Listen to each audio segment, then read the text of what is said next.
আজকে দুপুরবেলা একটু রেডি হয়েছিলাম, ওই শাড়ি পরেই রেডি হয়েছি। আর প্রিয়া তো আমাকে ক্রিম্পিংটা করে দিয়েছে। অ্যাকচুয়ালি আজকে যাওয়ার আছে স্যারের বাড়িতে, হরর স্যারের বাড়ি তো খড়গপুরে, তো স্যারের বাড়িতে কালী পুজো, তো ওখানে আমাদের ইনভাইট করেছে। তাই আমি আর হর আর বাবা রেডি হয়ে বেরিয়ে পড়েছি।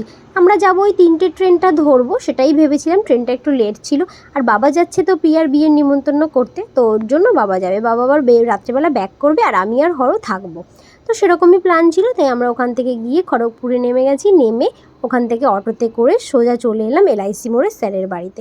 ওখানে গিয়ে সুমিরও আসার কথা আছে, সুমিও এখনও এসে পৌঁছায়নি। ও তো ডাইরেক্ট ভুবনেশ্বর থেকে আসবে, তো তার জন্য আমি ওখানে গিয়ে একটু বসে ওয়েট করছিলাম। তার মধ্যে তো কাকিমা আমাদের কোল্ড ড্রিঙ্কস দিল, আর বাইরেটা এত সুন্দর করে সাজিয়েছিল, এত দারুণ লাগছিল দেখতে।